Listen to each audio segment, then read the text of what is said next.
എൻഡോർഫിന് best സാധനം പട്ടിണിയാ. ഓളാണെങ്കിൽ ഒരുമാതിരി ഷിസോഫ്രനിക് സ്വഭാവമാണ്. മെന്റൽ ഹെൽത്ത് എന്താണ് എന്നുള്ളതിനെ കുറിച്ച് നമുക്ക് അറിയില്ല. People are very aware of mental health. ഒരു കവുങ്ങുമ്മ കയറിയിട്ട് അയിമന്ന് ഇങ്ങനെ ആടുക, എന്നിട്ട് മറ്റേ കവുങ്ങുമ്മ ഇങ്ങോട്ട് പിടിക്കുക, ഇങ്ങോട്ട് താഴേക്ക് നോക്കുമ്പോൾ പേടിയില്ലാത്തവനെ, അല്ലെങ്കിൽ 20 കോലും 14 കോലും കിണറിൽ ഇറങ്ങിയിട്ട് ആ കിണർ വാരി മോറി ഇങ്ങോട്ട് അങ്ങനല്ലോ കഴുകി കയറണവനെ, ഓന് പിന്നെ എന്താ SSLC പരീക്ഷ? എക്സാക്ട്ലി. പണ്ട് കാലത്തൊക്കെ എന്ന് പറഞ്ഞാൽ 10 ഒരാൾക്ക് പോലും ഡിപ്രഷൻ ഉണ്ടാവില്ലായിരുന്നു. ഈവൻ 100 ഒരാൾക്ക് പോലും ഡിപ്രഷൻ ഉണ്ടാവില്ലായിരുന്നു. ഇപ്പോഴത്തെ സ്റ്റഡി നോക്കുകയാണെങ്കിൽ 7 ഒരാൾക്കോ അല്ലെങ്കിൽ 5 ഒരാളൊക്കെ ഒക്കെ ഡിപ്രഷൻ ഉണ്ട്. ഇപ്പോഴത്തെ കുട്ടികൾക്ക് അറിയാത്ത 2 സാധനം അല്ലെങ്കിൽ 3 സാധനം: പ്രതിസന്ധി, പട്ടിണി, വേദന. ചിലപ്പോൾ നിങ്ങൾ കണ്ടോ 22 വയസ്സായ ആള് സ്ട്രോക്ക് വന്നിട്ട് ഹോസ്പിറ്റലിൽ വരുന്നുണ്ട്, 30 വയസ്സായ ആള് സ്ട്രോക്ക് വന്നിട്ട് ഹോസ്പിറ്റലിൽ വരുന്നുണ്ട്, ഹാർട്ട് അറ്റാക്ക് വന്നിട്ട്. ഇപ്പോഴത്തെ കുട്ടികൾക്കൊക്കെ ഒരിക്കലും താങ്ങാൻ പറ്റാത്ത അത്രയും പ്രതിസന്ധികളിലൂടെ കടന്നു പോയിട്ടാണ് അന്ന് ജീവിച്ചത്. പക്ഷെ അതൊരു പ്രതിസന്ധിയായിട്ട് തോന്നിയിട്ടില്ല. അതേ SSLC എപ്പോ എഴുതി തന്നെ നമുക്കറിയില്ല. മെന്റൽ ഹെൽത്തിന് ഒരു പുതുതലമുറക്ക് ഓരോ ജീവിതത്തിൽ എത്രത്തോളം ഇമ്പോർട്ടൻസ് ഉണ്ട്, അല്ലെങ്കിൽ മെന്റൽ ഹെൽത്തുമായി ബന്ധപ്പെട്ട് വീക്കായിട്ട് കൊണ്ടിരിക്കുന്ന ഒരു മനുഷ്യൻ എന്തൊക്കെയാണ് ഓരോരോ ജീവിതത്തിൽ എന്തൊക്കെ ചെയ്യാനാണ് ശ്രമിക്കേണ്ടത്, എവിടെയാണ് അവർക്ക് പാളിപ്പോവുക, എന്താണ് ശരിക്കും അതിൻ്റെ ഒരു ഡീലിങ്, ശരിക്കും എങ്ങനെയാണ് സ്വന്തം മെന്റൽ ഹെൽത്തിനെ എങ്ങനെയാണ് ഡീൽ ചെയ്യുക എന്നുള്ളൊരു ഒരു സംശയമുണ്ട്. ആ സംശയത്തിന് ഡോക്ടർ ഉത്തരം എന്താ? ഞങ്ങളെ കുട്ടിക്കാലത്തിലെ ഈ മെന്റൽ ഹെൽത്ത് എന്താണെന്ന് നമുക്കറിയില്ല. രാവിലെ എണീച്ചാൽ ഭക്ഷണമല്ല, വിശപ്പ് നമുക്കൊരു പ്രശ്നമല്ല. രാവിലെ നേരെ പോയിട്ട് അടക്ക പൊറുക്കാനോ തേങ്ങ പൊറുക്കാനോ തേക്കിൻ്റെ ഇല പൊറുക്കിയിട്ട് വെള്ളത്തിലിടാനോ തെങ്ങുമ്മ കയറാനോ കവുങ്ങുമ്മ കയറാനോ പോവാ, വാഴ നനക്കാനോ ഒക്കെ പോവാ. അപ്പൊ അതിൽ ബുദ്ധിമുട്ടുണ്ട് എന്ന് പോലും ഞങ്ങൾക്ക് അറിയില്ല. ദാറ്റ് ഈസ് അവർ വെരി നോർമൽ. അത് ഇപ്പത്തെ നമ്മളെ ചെക്കന്മാരോടൊക്കെ ഇപ്പോ തെങ്ങുമ്മ കയറാൻ പോലും ഇങ്ങനെ കണ്ണുക്കും, വാപ്പം എത്ര ക്രൂരാണ്. നമ്മളൊരു 10-20 തെങ്ങ് കയറിയിട്ടാണ് പിന്നെ ചിലപ്പോൾ സ്കൂൾക്ക് പോവുക, അല്ലെങ്കിൽ 10-25 കവുങ്ങ് കയറിയിട്ടാണ് സ്കൂളിൽ പോകുക. പിന്നെ സ്കൂളിൽ പോകണമെങ്കിൽ പുഴ നീന്തണം. അതായത് ഒരു കയ്യില് ബുക്കും ഒരു കയ്യില് ഡ്രസ്സും ഒക്കെ എടുത്തിട്ട് ഒരു കൈ കൊണ്ട് പുഴ നീന്തിയിട്ട് അക്കരെ പോകും. അങ്ങനെ സ്കൂളിൽ പോകണം. അതും ഒരു ബുദ്ധിമുട്ടായിട്ട് നമുക്ക് തോന്നിയിട്ടില്ല. അപ്പൊ പിന്നെ സ്കൂളിട്ട് വന്നാൽ ചിലപ്പം പാടത്ത് മറ്റേ ഇതുണ്ടാവും, ഇഷ്ടിക ചൂളയിൽ ഇഷ്ടിക എടുത്തിട്ട് വെക്കാൻ പോകണം. അപ്പൊ ചെറിയ കുട്ടികളാണ് ഞങ്ങൾ, ചെറിയ ബാലവേല പോലെ. അപ്പം അത് ആ ഇഷ്ടിക ഇങ്ങനെ ഇത് എന്താണ് പറയുക, കട്ടിയുള്ള ഇഷ്ടിക അല്ലെങ്കിൽ കനയുള്ള ഇഷ്ടിക കൊണ്ടുപോയി വെച്ചിട്ട് ആ ചൂടത്ത് കൊണ്ടുപോയി വെക്കുമ്പോൾ നമുക്കത് ബുദ്ധിമുട്ടായിട്ട് തോന്നിയിട്ടില്ല. അങ്ങനെ ചുരുക്കി പറഞ്ഞാൽ പട്ടിണിയും കഷ്ടപ്പാടായിട്ടൊക്കെ വളർന്ന കാലത്തും നമുക്ക് മെന്റൽ ഹെൽത്ത് എന്താണ് എന്നുള്ളതിനെ കുറിച്ച് നമുക്ക് അറിയില്ലായിരുന്നു. SSLC പരീക്ഷയൊക്കെ എന്താണ് പറയാ, എപ്പോ വന്നു, എപ്പോ പോയി, എപ്പോ ഡിസ്റ്റിങ്ഷൻ കിട്ടി, എപ്പോ പഠിച്ചു ഒന്നും ഓർമ്മനല്ല. കാരണം നമ്മൾ അതിനെ കുറിച്ചൊന്നും വെറിയുടെ അല്ല. സാധാരണ ഒരു ദിവസം പോലത്തെ ഒരു ദിവസമാണ് എന്ത് SSLC പരീക്ഷ. കാരണം ശബരി ഒന്ന് ആലോചിക്കുക, ഒരു കവുങ്ങുമ്മ കയറിയിട്ട് അയിമന്ന് ഇങ്ങനെ ആടുക, എന്നിട്ട് മറ്റേ കവുങ്ങുമ്മ ഇങ്ങോട്ട് പിടിക്കുക, ഇങ്ങോട്ട് താഴേക്ക് നോക്കുമ്പോൾ പേടിയില്ലാത്തവനെ, അല്ലെങ്കിൽ 20 കോലും 14 കോലും കിണറിൽ ഇറങ്ങിയിട്ട് ആ കിണർ വാരി മോറി ഇങ്ങോട്ട് അങ്ങനല്ലോ കഴുകി കയറണവനെ, ഓന് പിന്നെ എന്താ SSLC പരീക്ഷ? എക്സാക്ട്ലി. അപ്പൊ പറഞ്ഞു വരുന്നത്, ഈ പണ്ടത്തെ കാലത്ത് മെന്റൽ ഹെൽത്തിനെ കുറിച്ചുള്ള വിവരം ഇല്ലായിരുന്നു, അല്ലെങ്കിൽ അവയർനെസ് ഇല്ലായിരുന്നു. പക്ഷെ നാച്ചുറലി നമ്മുടെ ലൈഫ് സ്റ്റൈലില് മെന്റൽ ഹെൽത്ത് ഉണ്ടായിരുന്നു.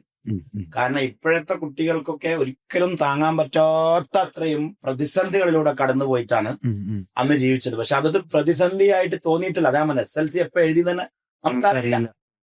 ആ കൗങ്ങന്റെ മേലൊന്നും ആടുമ്പോൾ പേടില്ലാത്ത പിന്നെ SSLC എന്താണ്? ഒന്നുമില്ലല്ലോ. SSLC ഡിഗ്രിയും ഇതൊന്നും ഒന്നുമല്ല. പക്ഷെ ഇപ്പോഴത്തെ പ്രശ്നം എന്താന്ന് വെച്ചാല്, people are very aware of mental health.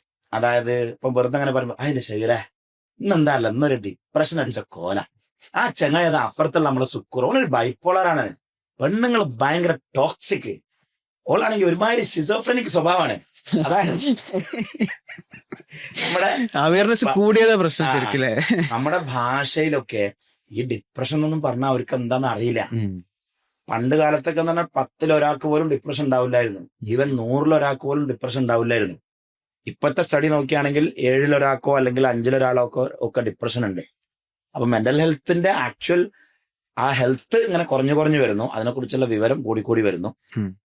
എന്നിട്ട് ഇപ്പൊ കൗൺസിലർമാരുടെ എണ്ണം, പണ്ടൊക്കെ കൗൺസിലിങ്ങിന് വേണ്ടി ആവശ്യം വളരെ കുറവായിരുന്നു, ഇപ്പൊ കൗൺസിലർമാരുടെ എണ്ണം പക്ഷെ ശരിക്കും മെന്റൽ ഹെൽത്ത് ഉള്ള കൗൺസിലർമാർ വളരെ കുറവാണ്.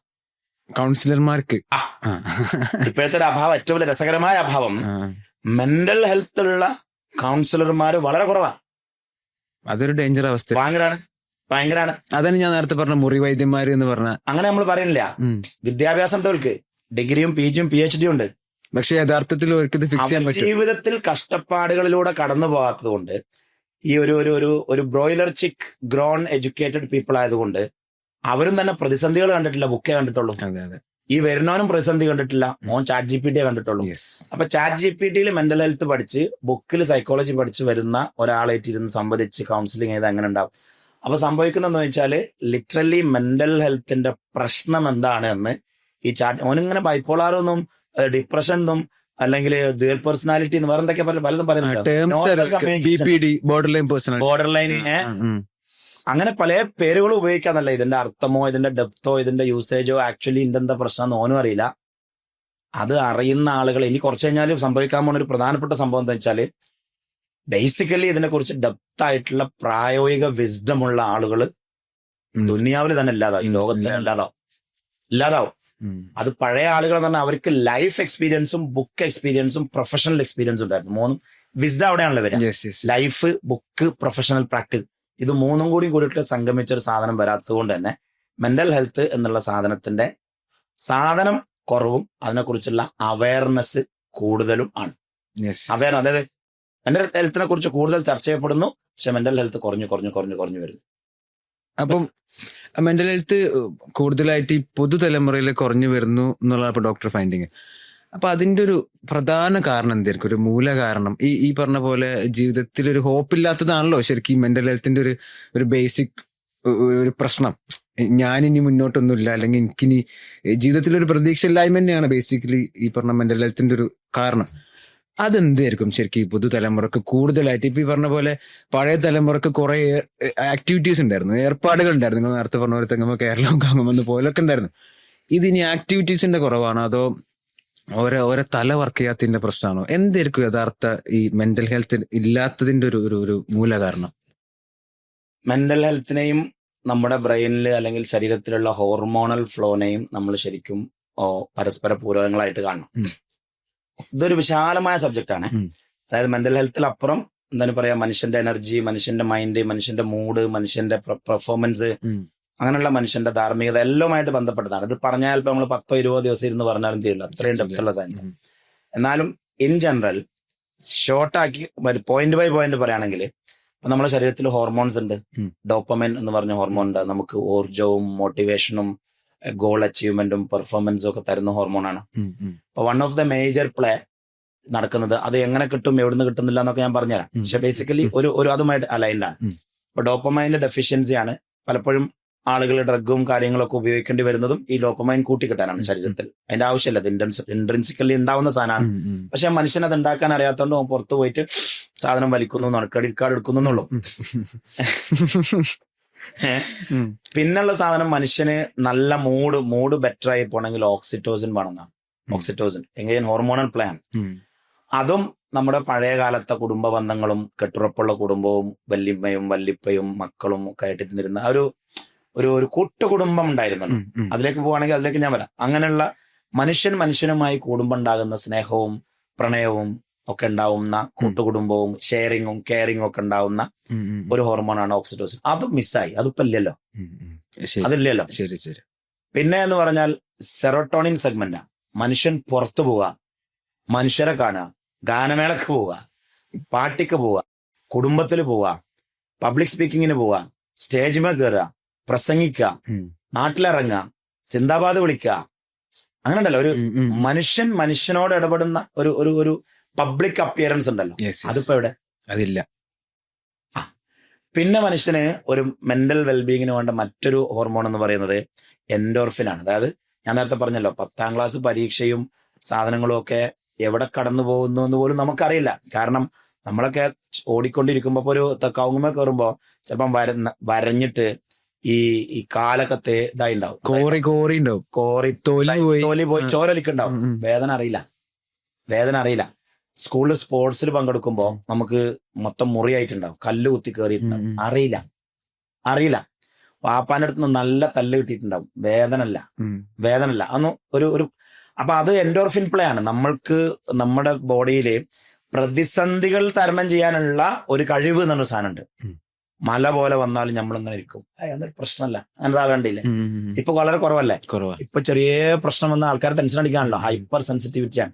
ചെറിയ പ്രശ്നം വരുമ്പോ അപ്പൊ ആ എൻഡോർഫിൻ പ്ലേ ഉണ്ട്, പ്രതിസന്ധി തരണം ചെയ്ത്. അത് എവിടുന്ന കിട്ടുക എന്ന് വെച്ചാല്, പണ്ട് നമ്മൾ വെറുതെ കുട്ടിക്കാലത്ത് പോകും, ഞങ്ങളെ കുട്ടിക്കാലത്ത് പോകുക വേഗം മനസ്സിലാവും.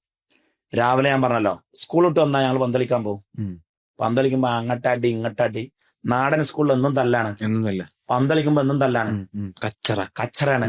വീക്കെൻഡ് മൊത്തം പോയാലും നീന്താൻ പോവാ, മീൻ പിടിക്കാൻ പോവാ, മല കയറാൻ പോവാ. അങ്ങനെ മനുഷ്യന്റെ കംഫർട്ട് സോൺ ബ്രേക്ക് ആണ് ഒരുപാട് സാധനങ്ങൾ. പിന്നെ പട്ടിണി, എൻഡോർഫിന് ബെസ്റ്റ് സാധനം പട്ടിണിയാ. പട്ടിണി നടത്താൽ മതി, പൊളി എൻഡോർഫിൻ വരും. പട്ടിണി അറിയില്ല. ഇപ്പോഴത്തെ കുട്ടികൾക്ക് അറിയാത്ത 2 സാധനം, അല്ലെങ്കിൽ 3 സാധനം: പ്രതിസന്ധി, പട്ടിണി, വേദന. അതായത് കുറച്ചങ്ങോട്ട് നടക്കുമ്പോഴത്തേന് മക്കൾ വാപ്പ ഭക്ഷണമാണ്. അതായത് ഒരു ഫ്രൈഡ് റൈസും ഒരു ചിക്കൻ ചില്ലിയും കഴിച്ചിട്ട് കോഴിക്കോട് നിന്ന് പുറപ്പെട്ട് ഇവിടെ മുക്കത്തെത്തുമ്പം വാപ്പ വിശക്കണമെന്ന്. പ്രതിസന്ധി, അതായത് അവിടുന്ന് ഇങ്ങോട്ട് എത്തിയിട്ടുള്ളൂ, വിശന്നിട്ടില്ല, വെറുതെ വിശക്കുക, വിശപ്പറിയില്ല. ഇടക്കിടക്ക് ഒരു സീരിയൽ കാണുക, ഫ്രിഡ്ജ് തുറന്നു നോക്കുക, എന്തെങ്കിലും എടുത്ത് തിന്ന. കുറച്ച് കഴിഞ്ഞിട്ട് പിന്നെയും ഫ്രിഡ്ജ് തുറന്നു നോക്കുക, പിന്നെയും എന്തെങ്കിലും എടുത്ത് തിന്ന, പിന്നെയും ഫ്രിഡ്ജ് തുറന്നു നോക്കുക, എന്തെങ്കിലും എടുത്ത് തിന്ന. അപ്പൊ ആ ഒരു വിശപ്പറിയണല്ലോ. മല കയറുണ്ടോ, ട്രക്കിങ്ങിന് പോകുന്നുണ്ടോ, നീന്തുണ്ടോ, മരം കയറുണ്ടോ, മതിലിയാടുണ്ടോ. വളരെ നമ്മളുടെ വലിയ വലിയ റോക്കറ്റ് സയൻസ് ഒന്നല്ല മിസ്സായത്, മെന്റൽ ഹെൽത്ത് മിസ്സായത് റോക്കറ്റ് സയൻസിലൂടെ അല്ല. ബേസിക്സ് ഓഫ് ലൈഫ്, മനുഷ്യ ജീവിതത്തിന് ആവശ്യമായിട്ടുള്ള ബേസിക് എനർജിയും ഗോളും വിഷനും മോട്ടിവേഷനും പ്രതിസന്ധിയും വേദനയും വിശപ്പും ദാഹവും അങ്ങനെ ഉണ്ടല്ലോ, മതിലുചാട്ടവും തെങ്ങുകയറ്റവും ഒക്കെ നമ്മളെ കയ്യിൽ നിന്ന് മിസ്സായപ്പോ ഈ ഹോർമോൺസ് ഒക്കെ മിസ്സായിപ്പോയി. അവിടെയാണ് മെന്റൽ ഹെൽത്ത് ഡൗൺ അല്ലെങ്കിൽ ഇനി എല്ലാ ഡിസീസിനെയും നമുക്ക് ഈ ഹോർമോൺസ് വെച്ച് നമുക്ക് എന്ത് ചെയ്യാൻ പറ്റും, ഡിഫൈൻ ചെയ്യാൻ പറ്റും. ഒരു നല്ല ഒരു സൈക്യാട്രിസ്റ്റ് ഇരുന്നാൽ നന്നായിട്ട് അയാളെ ഒരു കെമിക്കൽ റിയാക്ഷൻ അല്ലെങ്കിൽ കെമിക്കൽ ബോഡിയെ കുറിച്ച് മര്യാദയ്ക്ക് പഠിച്ച ഒരു സൈക്യാട്രിസ്റ്റ് ഇരുന്നാൽ എല്ലാ ഡിസീസിനെയും കറക്റ്റായിട്ട് ഏത് ഹോർമോൺസിന്റെ ഡെഫിഷ്യൻസി കൊണ്ടാണ്, മരുന്നും അത് തന്നെയാണ്. ഇപ്പം നമ്മള് പല അസുഖങ്ങൾക്ക് വേണ്ടി നമ്മൾ മരുന്ന് കഴിക്കുമ്പോൾ ആ ഹോർമോൺസിനെ പിക്കപ്പ് ചെയ്യാനും അതിനെ റീഅപ്ടേക്ക് ചെയ്യാനുള്ള മരുന്നുകളാണ് കഴിക്കുന്നത്. അപ്പൊ ഈ ഹോർമോൺസും പ്രകൃതിയും അല്ലെങ്കിൽ നാച്ചുറൽ ലൈഫ് സ്റ്റൈലും മെന്റൽ ഹെൽത്തുമായിട്ട് ഭയങ്കര ഒരു കണക്ഷൻ ഉണ്ട്. അപ്പൊ ഇനി ഓരോന്നോരോന്ന് ഇങ്ങനെ എടുത്ത് ചർച്ച ചെയ്താൽ എന്ത് സംഭവിക്കുന്നു, എന്തുകൊണ്ട് സംഭവിക്കുന്നു, എവിടെ അതിലെല്ലാം വരും. അതിൽ ഡ്രഗും വരും. അതിപ്പോ നിങ്ങൾക്ക് ഡ്രഗ് എന്ന് പറയുമ്പോ ഇപ്പം ഒരു വിധത്തില് ഒരു ആർട്ടിഫിഷ്യൽ കമ്പാനിയൻ ആണ് ശരിക്കും ഡ്രഗ്. അപ്പൊ അത് ഈ പറഞ്ഞ പോലെ ഈ പറഞ്ഞ ഹോർമോൺസിന്റെ അഭാവത്തിനെ റെഡിയാക്കുന്നതാണോ ശരിക്കും ഡ്രഗ് ചെയ്യുന്നത്?